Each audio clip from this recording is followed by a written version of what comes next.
This year alone, I have seen many ballots discussing trigger warnings. Put your trigger warning on the board. This allows people to leave with anonymity as opposed to having to out themselves right before you begin your speech. Give a verbal warning, not just in chat. And of course, my favorite, thank you for the content warning. However, to make sure it appears you take it seriously, you should formalize the warning and use specific language. I understand that judges want one, but how many different ways can I say it? Furthermore, the New Yorker in 2021 states that trigger warnings do not seem to lessen the negative reaction to disturbing material in students, trauma survivors, and those diagnosed with PTSD. Worryingly, researchers have stated that trigger warnings seem to increase the extent to which people see trauma as central to their identity, which can only worsen the impact of post-traumatic stress disorder. Trigger warnings are required by many forensics tournaments. However, they don't work, according to The Atlantic in 2019, Slate in 2019, and The New Yorker in 2021. So why are we still using them? Let's discuss the causes of trigger warnings, the effects of using them, and some solutions to regulating trigger warnings. The causes to trigger warnings are so many. According to the Swaddle in May of 2022, the large use of trigger warnings by social media has led to an infatuation with trigger warnings. Many people use trigger warnings because they have genuine concern for those impacted by traumatic events. Philosopher Kate Mann believes that we should be using trigger warnings because there's so much bad news in the world, and using a trigger warning would allow for a reduction in anxiety when reading an article, according to the New York Times in 2022. The New York Times in 2023 suggests that we live in a world of bad news bias, meaning that we need trigger warnings more now than ever before. 28% of people who use social media and see this negative news have been reported high levels of depression and anxiety, according to the Pew Research Center in 2022. Evidence has suggested that 85% of college students have experienced some sort of trauma in their lives, leading to a want for more trigger warnings in college classrooms to prepare for triggering discussions, according to the Spencer Law Center. While well-intentioned, these trigger warnings are not helping. Greg Lukianoff and Jonathan Haidt, in their 2018 book, The Coddling of the American Mind, show that a rise of safetyism in American society has led to beliefs and practices such as trigger warnings that hinder college students' socio-emotional development.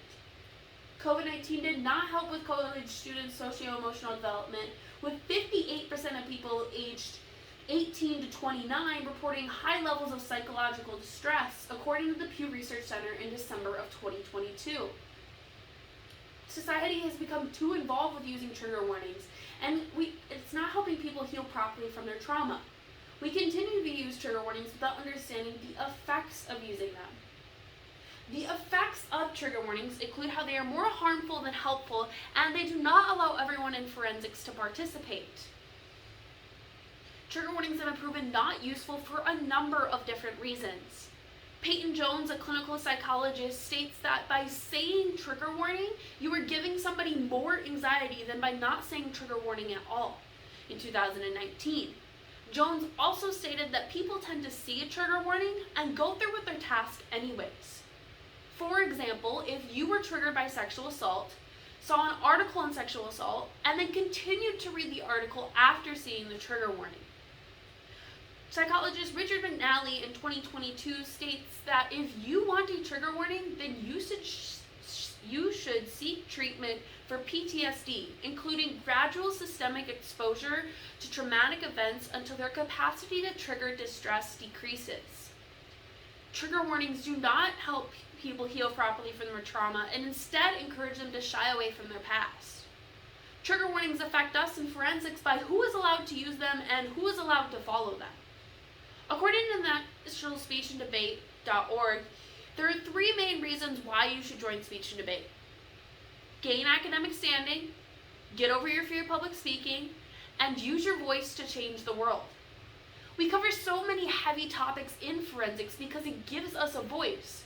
But what happens if no one wants to listen because it's too triggering? Both students and judges can easily be triggered. However, when judges, like yourself, Hear trigger warning, you are not excused from hearing the speech. One judge wrote on a fellow competitor's ballot that if she could have walked out of the room, she would have. Speechanddebate.org has lots of resources on how not to judge students who may walk out of a triggering speech, but little to no resources on what a judge should do if a speech is triggering to them. Everyone has different experiences, and we can never truly know if we're going to trigger somebody with our speech because triggers vary so widely. I should not be placed down because this is my platform to speak about matters that are important to me. Speech allows individuals to heal from their trauma by speaking uncomfortable truths, and forcing them to shy away from controversial topics is counterintuitive to the purpose of this activity. Finally, forensics is seen as an academic activity, so we should have solid evidence supporting trigger warnings before we request them on ballots.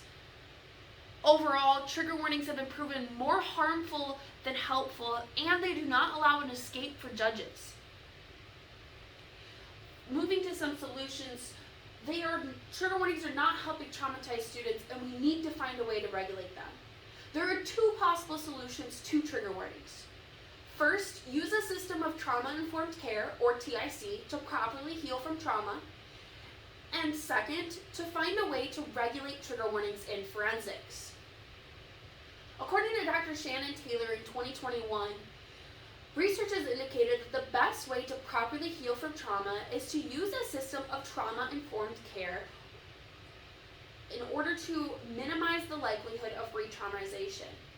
A system like TIC utilizes appropriate practices.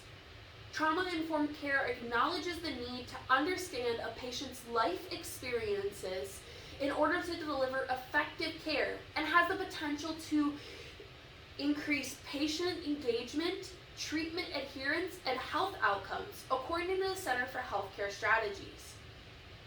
Not dealing with the traumatic issue is not healthy, and fellow competitors need to hear what I and other competitors need to say. Maybe therapy is too expensive, but it only takes 10 minutes to listen to me speak, and maybe it can help you move through your trauma. People need to seek treatment for their trauma. A second solution to trigger warnings is to find a way to regulate them in forensics. My solution is simple. Write the topic of your speech next to your name when you sign in, or right when you sign in online. This allows people to leave if they need to and see every topic, but psychology says that they shouldn't leave. Psychiatry and psychology are not one size fits all, and as such, applying trigger warnings to all when they don't work for everyone is counterproductive, as it silences those asked to provide a trigger warning. There are no clear rules to trigger warnings, and we need to find a way to regulate them.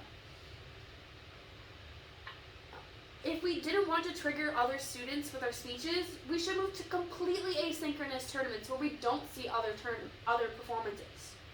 While asynchronous performances are short and sweet, I do prefer to be in person and to meet people in competitions. And if you agree and you want to find a way to regulate trigger warnings in forensics, then please sign my petition, which I will send a link for. My petition, which calls for writing the name of your topic when you sign in any platform, and removing trigger warnings from forensics, will be sent to the National Speech and Debate Organization at the end of this season. People need to seek treatment for their trauma, but until they make that decision, we have to find a way to regulate trigger warnings. Trigger warnings are more harmful than helpful, and we still think we need them. So we need to find a way to regulate them in forensics. Speech allows people to speak their uncomfortable truths. According to the National Speech and Debate Organization, in 2018, students had powerful voices that can make meaningful changes. I cannot make any meaningful changes with my speech if I am judged before I even begin because I said trigger warning. Your triggers are your responsibility.